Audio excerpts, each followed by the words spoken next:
Okay, चलिए अब जरा सा खबरों वाले स्टॉक्स का तड़का। भाई कल आने थे निफ्टी के 3 रिजल्ट्स। एक बाजार के दौरान हिंडाल्को आ गया था, बचे हुए दोनों पे अब रिएक्शन देना है। कौन से? हीरो मोटोकॉर्प और साथ साथ अपोलो हॉस्पिटल्स एंटरप्राइज। पहले हीरो मोटोकॉर्प और मानस चार्ट आप रेडी रखो, आता हूं। हर्षदा, हर्षदा को दिखाइए यार फुल फ्रेम में। हर्षदा, आज के हीरो मोटोकॉर्प का रिजल्ट्स कैसे लगे? नतीजे अच्छे आशीष, उसमें कोई कंप्लेन नहीं होगी।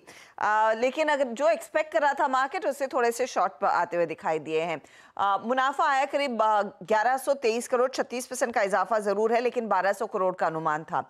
रेवेन्यू आप गौर करेंगे 16% बढ़ता हुआ 10,144 करोड़ पर है। हालांकि हम एक्सपेक्ट कर रहे थे 10,143 करोड़ के आसपास, 65 करोड़ के आसपास तक का नंबर। इबिटा 1460 करोड़ पर आया, 21% की बढ़त जरूर है, लेकिन हम एक्सपेक्ट कर रहे थे 1576 करोड़ पर पहुंचेगा।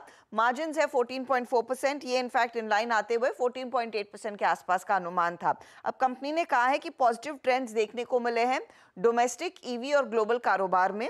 साथ ही साथ कंपनी ने कहा है सीक्वेंशियल इंप्रूवमेंट रिटेल सेल्स में देखने को मिली है, जो वाहन का डेटा भी रिफ्लेक्ट कर रहा है।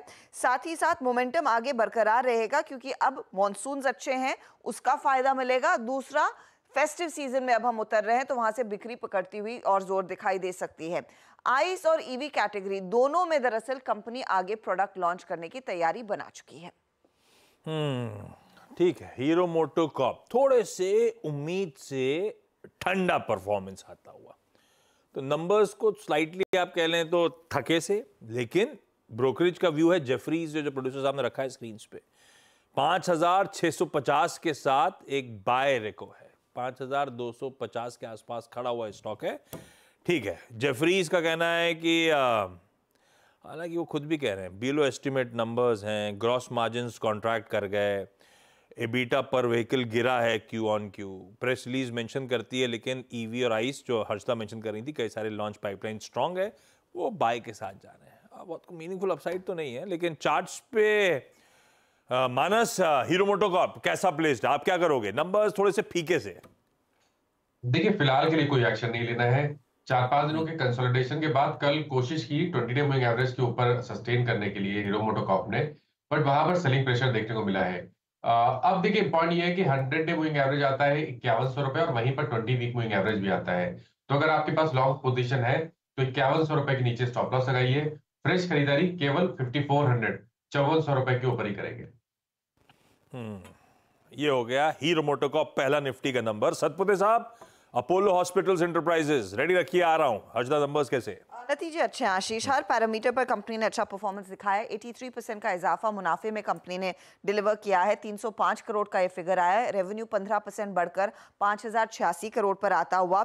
एक्सपेक्टेशन से दोनों आंकड़े बेहतर हैं। इबिटा में 33% तक की ग्रोथ है, 675 करोड़ का ये फिगर, और साथ ही साथ मार्जिन 13.3। इबिटा और margin absolutely in line with expectations आए हैं।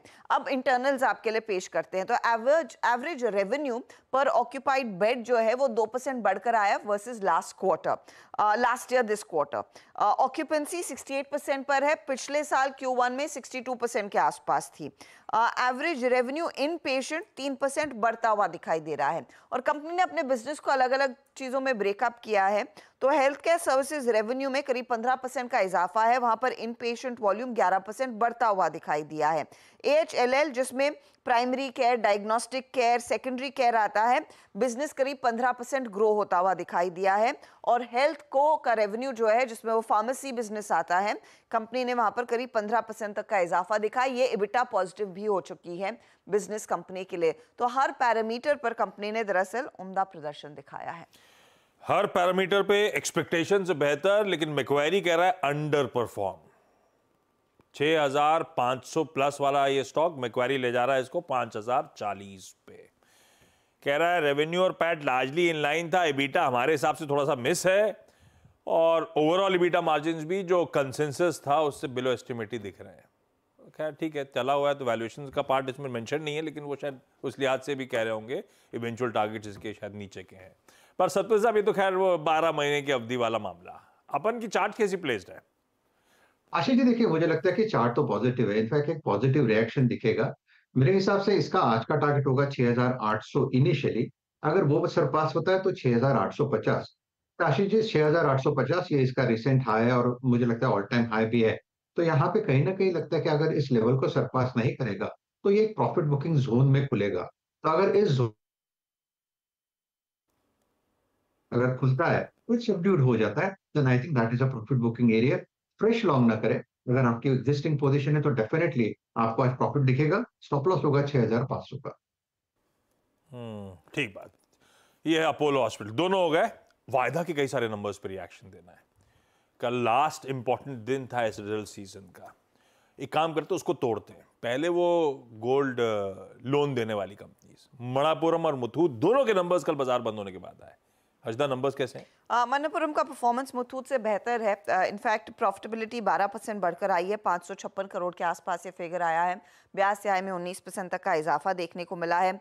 गोल्ड लोन के एसेट्स अंडर मैनेजमेंट में करीब 15% का इजाफा देखने को मिला है। मैनेजमेंट ने कहा है कि 15% तक की लोन ग्रोथ बाकी साल में भी देखने को मिलेगी। एसेट क्वालिटी अगर आप ध्यान दें, ग्रॉस एनपीए करीब करीब 2% पर है, 16% बढ़ा है gross NPA, net NPA flat है 1.7% पर स्टेडी रहा है, वो अच्छी बात है। मुथूट के केस में प्रॉफिटेबिलिटी करीब 11% बढ़ी जरूर है, 1078 करोड़ के ऊपर का आंकड़ा।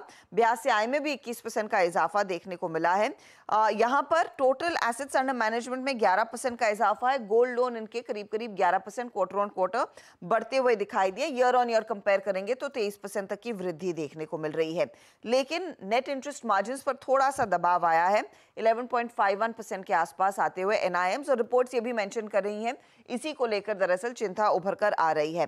एसेट क्वालिटी, ग्रॉस एनपीए ये जो है करीब करीब 70 बेसिस पॉइंट घटा है और नेट एनपीए में भी हम देख रहे हैं वो चेंज। तो उस एसेट क्वालिटी में भी थोड़ी सी डिटेरिएशन देखने को मिलती हुई दिखाई दे रही है, उसको लेकर थोड़ा सा चौकन्ना रहना पड़ेगा।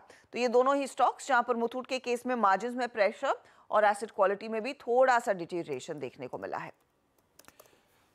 बोलना भूल गया था भयती साहब, लेकिन इस बीच चेक करा क्या मणप्पुरम या मुथूट किसी में ट्रेड वेट ज्यादा बेहतर समीकरण बैठ रहे हो, ऐसा कुछ दिख रहा है क्या? आशीष जी, मणप्पुरम की बात करूँ तो यहाँ तो थोड़ा सा प्रेशर कल माउंट होता हुआ देखने को मिला और स्टॉक 20 डे के नीचे स्लिप हो चुका है। हमें लग रहा है कि जब तक ये 2010 का जो जोन है उसके ऊपर नहीं ट्रेड करता है, सस्टेन करता है, तब तक इसमें खरीदारी करने की सलाह नहीं है। अगर किसी के पास लॉन्ग भी है तो इसमें से एक बार एग्जिट कर ले। अगर 210 का ब्रेकआउट आज खुलने के बाद देता है और सस्टेन करता है तो फिर शायद इसमें बने रहा जा सकता है और 218 तक का जोन देखा जा सकता है। जो स्टॉप लॉस मेंटेन करना है वो 205 के करीब का एसएल स्ट्रिक्टली मेंटेन करे इसमें। ये हो गए मणप्पुरम मुथूट के नंबर्स। बाकी वायदा के नंबर्स, बाकी वायदा के नंबर्स में इनफैक्ट आशीष एक लंबी लिस्ट है, तो शुरुआत हम जीएमआर एयरपोर्ट के साथ करेंगे। जीएमआर एयरपोर्ट में ऑपरेशनल इंप्रूवमेंट है, भले ही कुछ बॉटम लाइन में लॉस देखने को मिला हो। तो मुनाफे से घाटे में आई है, करीब 337 करोड़ के आसपास तक का घाटा है वर्सेस 15 करोड़ का प्रॉफिट। रेवेन्यू 19% इस बीच बढ़ता हुआ दिखाई दिया है। अच्छा, इस घाटे के पीछे आपको ध्यान रखना है कि फाइनेंस कॉस्ट जो है एक्सपोनेंशियली बढ़ता हुआ दिखाई दिया है और डिप्रिसिएशन कॉस्ट भी बढ़ा है इस पर्टिकुलर क्वार्टर में।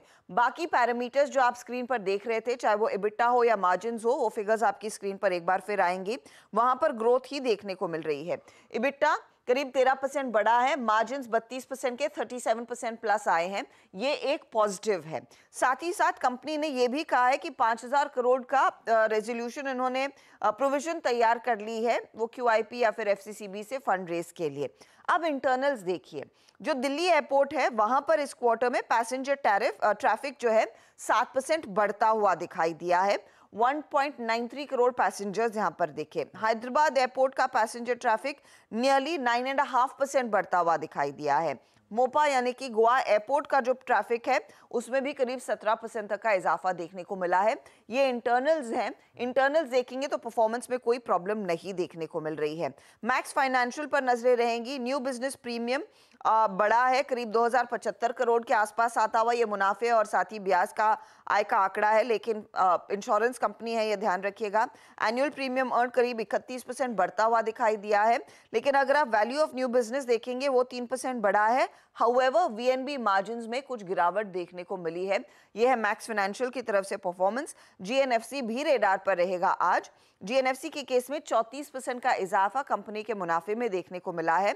आंकड़ा आया 118 करोड़ पर। रेवेन्यू में 22% तक की ग्रोथ है। 2021 करोड़ का वो फिगर है। साथ ही साथ EBITDA आप देखेंगे तो 45 या 46% बढ़ता हुआ 153 करोड़ पर, और मार्जिन्स आए हैं 7.5% के आसपास। मार्जिन्स बढ़कर आए हैं। पीईएल भी मैं वेरी क्विकली मेंशन कर देती हूं। प्रॉफिट पर कुछ दबाव देखने को मिला है। वो श्रीराम फाइनेंस के साथ जो स्टेक बेचा था उसको लेकर यहाँ पर उस कॉन्टेक्स्ट में देखना चाहिए ये प्रॉफिट, लेकिन साथ ही साथ आप ब्याज से आय का आंकड़ा भी देखेंगे तो वहां पर भी प्रेशर बनता हुआ दिखाई दिया है। बहुत सारे ये सब रखिए रडार पे। उधर हिंदुस्तान जिंक सरकार की ओएफएस की जगह अनिल अग्रवाल साहब लेके आएंगे। तो अग्रवाल साहब करीब 2.5% हिस्सेदारी अपनी ऑफलोड करने की तैयारी वेदांता में है। वेदांता दरअसल जो अच्छा खासा स्टेक होल्ड करता है, और डेटा पॉइंट आएगा 2.6% तक का हिस्सा यानी कि 11 करोड़ शेयर वो बेचते हुए दिखाई देंगे इस ऑफर फॉर सेल में। ध्यान रखिएगा नियरली 65% यानी कि 64.92% हिस्सेदारी वेदांता की है इस समय हिंदुस्तान जिंक में। 6,400 करोड़ का ये ओएफएस आ रहा है, ध्यान रखिएगा। गवर्नमेंट ऑफ इंडिया 29.54% हिस्सा होल्ड करती है, बाकी हिस्सा करीब एलआईसी के हाथ में करीब 2.5% के आसपास। तो 64.92% में से 2.6% स्टेक वेदांता थोड़ा सा ऑफलोड करता हुआ दिखाई देगा। बाजार भाव पे कर रहा होगा तो 6,300 6,400 करोड़ रुपए के आसपास मिल रहे होंगे वेदांता को। हिंदुस्तान जिंक पे ओएफएस आएगा तो अपन ने बिग स्टॉक्स में चर्चा कर रखी है, थोड़ा सा दिक्कत में रह सकता है। इस नोट पर एक काम करा जाए, मुनाफे की तैयारी समेटने का वक्त है। शुरुआत करेंगे ब्रेक के उस पार पहला सौदा की, और साथ साथ हम लोग ये भी जानेंगे कि गावस्कर का सॉफ्टवेयर चला कि नहीं।